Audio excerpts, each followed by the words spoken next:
Most of us think of debt as a number, a balance on a screen, a minus sign in a spreadsheet. But if you've ever lost sleep over a credit card bill, you know that's a lie. Debt isn't just math, it's a bandwidth tax.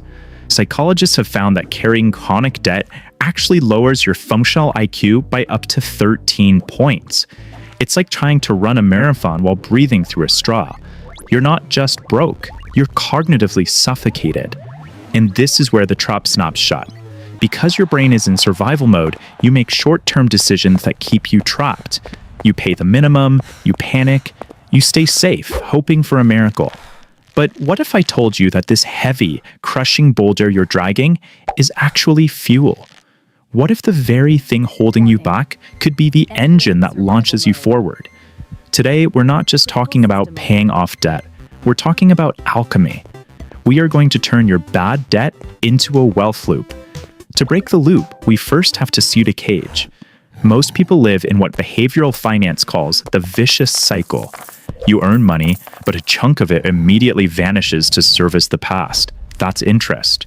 Every dollar you pay in high-interest consumer debt is a soldier you could have deployed to fight for your freedom, but instead, you sent it to an enemy camp to fight against you.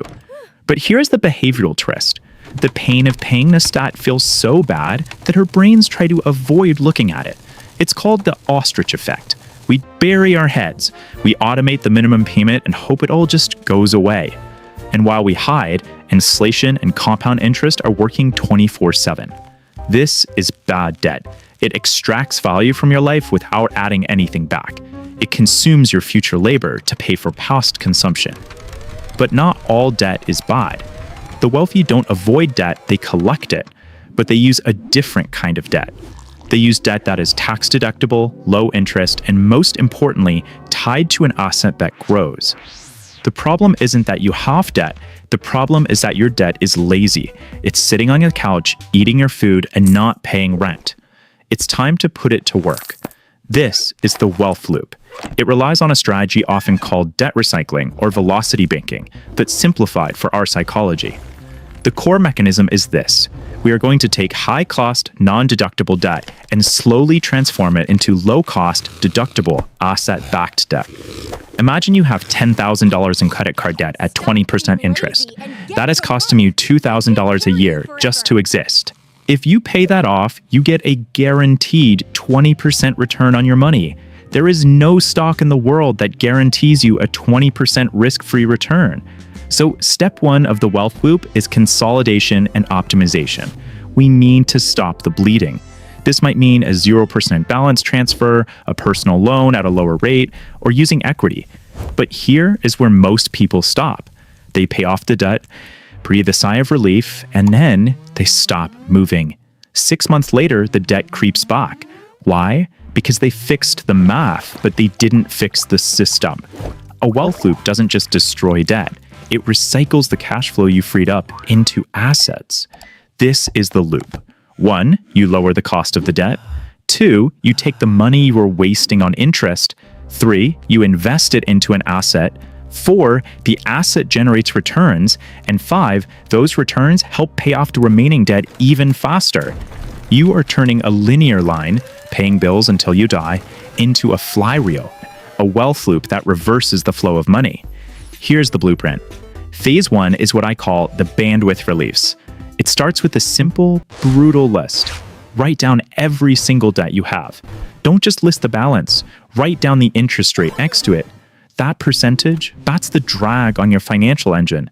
A 24% credit card isn't just a bill, it's an anchor. The most efficient strategy is the avalanche method. You attack that highest interest rate with everything you've got. You pay it down first because it's costing you the most. But let's be real, finance is psychological. If you need a quick win to get your head back in the game, use the snowball method. Kill the smallest debt first. Get that hit of dopamine.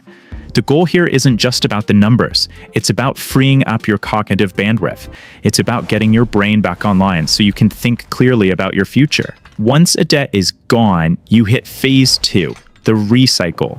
This is the known that where most people fail. You've just freed up, say, $300 a month that used to go to the credit card company. You have extra cash flow. Your first instinct is to spend it, and your phone, a dinner out, you have to fight that urge. This is the trigger for the wealth loop. You take that payment you were already used to making and you immediately automate it. You recycle it straight into an index fund, a high-yield savings account, or even back into your mortgage principal. You are now debt recycling. You're effectively borrowing from your past self to invest in your future. As these assets grow, they become collateral. This is how the wealthy operate. They don't sell their assets to buy things. They borrow against them at incredibly low rates, letting the original asset continue to grow. That is the destination. When your assets generate enough income to pay for your liabilities, you've exited the rat race. But a word of warning, this machine means guardrails, because leverage is a double-edged sword. If you use debt to buy assets and those assets plummet in value, you still owe the money. The machine can spin out of control. This requires discipline. If you consolidate your credit cards into a lower interest loan, but you don't actually cut up the cards and change your habits, you haven't built a wealth loop. You've just dug a deeper grave for yourself. You cannot solve a behavioral problem with a purely mathematical solution. You have to change your identity. You are no longer a debtor. You are a capital allocator in training. Turning bad debt into a wealth loop isn't magic. It's simply reversing the flow of the river. Instead of money flowing away from you, you're digging a canal to bring it back to your own garden. It will take time. It will take sacrifice. There will be months where it feels like the wheel isn't moving at all. But the moment you make that fundamental shift, the moment you stop paying for your past and start investing in your future, everything changes.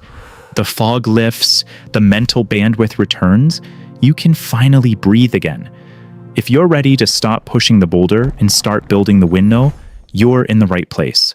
We're sketching out these systems every single week. So follow along, like, subscribe, and let's build your wealth loop together.